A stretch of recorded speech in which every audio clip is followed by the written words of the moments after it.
GK. सरांच्या या सेवापूर्ती सोहळ्यानिमित्त उपस्थित असणारे हरिभक्तपरायण डॉक्टर चैतन्यानंद महाराज उर्फ पंकज महाराज कावडे, तालुक्याचे माजी आमदार अतुल शेठ बेनके, गणपतरावजी फुलोडे, असिफभाई महालदार, आनंदरावजी चौगुले, तुषारभाऊ थोरात, वल्लभजी शेळकेसर, माऊली शेठ खंडागळे, प्रशांत शेठ डुमरे, मोहित शेठ धमाले, माऊली शेठ शेळके, प्रियाताई हडवळे, मनीषाताई डावकर, बाळासाहेबजी आवटी, लहू शेठ गुंजाळ, जयसिंगराव आवटी, जानकू शेठ डावकर, शाकीरभाई चौगुले, आनंदराव गटकळ, अशोक शेठ आवटी, स्नेहलताई शेळके, एम.डी. खंगाळे साहेब, अशोक नाना गोडके, डॉक्टर गणपत महाराज डुमरे, अशोक शेठ आवटी, निलेश शेठ बोरसदे, शाकीरभाई चौगुले, विनोद शेठ आवटी, मंगेश अण्णा काकडे, सागर शेठ लांबकडे, सुरेश शेठ बोरसडे, उपस्थित असणारे सगळेच मान्यवर, सगळे पत्रकार बांधव, आपण सगळेजण खरं तर आपल्या सर्वांची दिलगिरी व्यक्त करतो, कारण सध्या एक वेगळं काम हाती घेतलेलं आहे जे आपल्या सगळ्यांना ठाऊक आहे. मी सावित्रीबाई ज्योतिराव फुले ही मालिका सध्या जी सुरू आहे आणि मालिकेतून विजय कुरडे सर रोज जर भेटीला यायचं असेल तर रोज चित्रीकरण करणं गरजेचं असतं. आता इथून मुंबईला जाऊन रात्री लिखाण करून परत सकाळी शूटिंगला उभं राहायचं, म्हणून मी व्यासपीठाची दिलगिरी व्यक्त करून सांगितलं की आधी मी सरांना शुभेच्छा देतो आणि पुढे निघतो. पण खरोखर हा अत्यंत एक देखणा सोहळा आणि एक भावना जी आहे सर तुमच्याविषयी, ही भावना तीच आहे की ज्या वास्तूमध्ये विद्यार्थी म्हणून पाऊल टाकावं त्याच वास्तूमधून 33 वर्षांच्या अखंड सेवेनंतर आपण निवृत्त व्हावं हे भाग्य खूप कमी जणांना येतं. ज्या मातीत घडलो त्या मातीत घडवण्याचं भाग्य आपल्याला लाभतं आणि ते घडवून एक उदात्त कार्य आपण करून जेव्हा ही सेवानिवृत्ती करतात ती खरोखर अत्यंत वाखाणण्यासारखी गोष्ट आहे.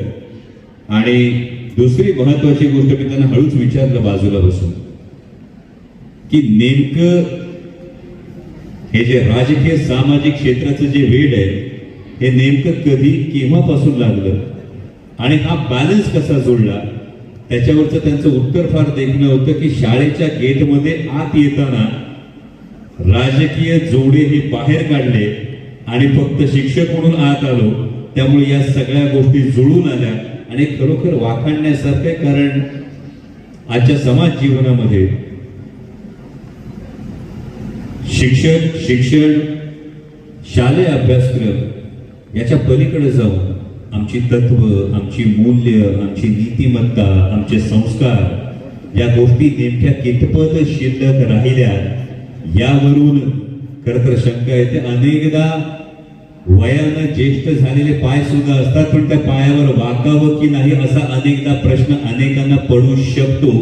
अशा पद्धतीने कधी कधी काही विधानं जेव्हा समोर येतात तेव्हा जी.के. सरांसारखं उदाहरण हे प्रकर्षानं उठून दिसतं की हा जो अनुभव आहे, हा जो संस्कार आहे. कारण शाळेत आल्यानंतरच मी म्हणालो की हे जे सगळे भिंतींवर जे महापुरुष विराजमान झालेले आहेत त्यांना मी विचारलं ही संकल्पना कोणाची. कारण आजकाल अनेक शाळांमध्ये अनेक छान इमारती असतात, शाळेची इमारत देखणी असते, शाळेमध्ये सगळ्या सुखसोयी असतात, पण कुठेतरी आपल्या मातीतला संस्कारच आपण विसरतो की काय असा प्रश्न जेव्हा निर्माण होतो तेव्हा जी.के. सरांसारखा एक शिक्षक हे देखणं वैभव, हे संस्कृतीचं लेणं, हे संस्कारांचं लेणं हे खरं तर विद्यार्थ्यांना देतो. पण शिक्षक केवळ शिकवत नाही, तो केवळ अभ्यासक्रम शिकवत नाही, तो केवळ पुस्तकातलं शिक्षण देत नाही, त्या पलीकडे जाऊन विद्यार्थ्यांना घडवण्याचं काम जर करायचं असेल तर त्याला एक वैचारिक बैठक द्यावी लागते, त्याला एक संस्कार द्यावा लागतो आणि त्याला घडवावं लागतं. हे काम जी.के. सरांनी अव्याहतपणे 33 वर्ष केलंय. जेव्हा सर हा तुमचा कर्तव्यपूर्तीचा जो स्मरणिका जी आहे ही सहज चालली तर 2 वाखाणण्यासारख्या गोष्टी बघितल्या आणि म्हणून म्हटलं की आधी दीप प्रज्वलन करत असताना वहिनीच्या हातून दीप प्रज्वलन करणं का गरजेचं होतं हे बरोबर कळलं.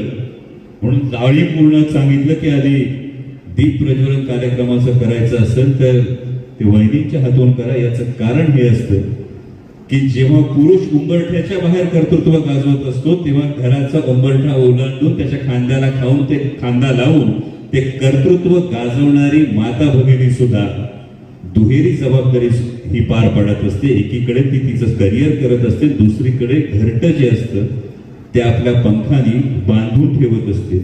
आणि जेव्हा ही पाठराखण मिळते तेव्हा आपल्या कर्तृत्वाला बहर येतो. म्हणून ती त्यांच्यासाठी मानवंदना होती. आणि तुमच्या लेखाचा लेख हे याच्यामध्ये वाचला, त्या लेखाच्या लेखात फार महत्वाची गोष्ट आहे सर.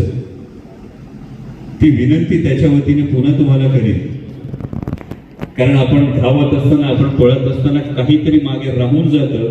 लेखाने वहिनी तुमच्या लिहून ठेवलंय की आई बरोबर भरपूर जास्त आणखी वेळ घालवा.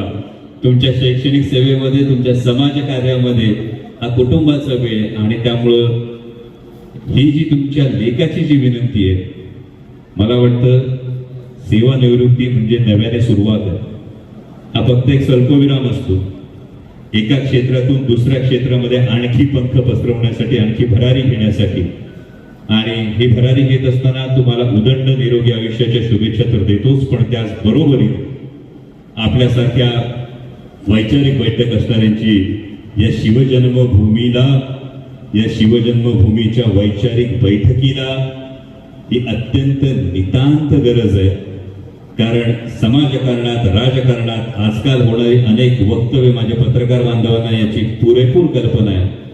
अनेक होणारी वक्तव्य पाहिली की खरोखर हा प्रश्न पडतो की ज्या शिवजन्मभूमीची, ज्या महाराष्ट्राची एक सांस्कृतिक पार्श्वभूमी आहे, सुसंस्कृत ही पार्श्वभूमी समाजकारणाची, राजकारणाची आहे, ही जर टिकायची असेल तर शिक्षकांनी कान धरणं तितकंच गरजेचं आहे.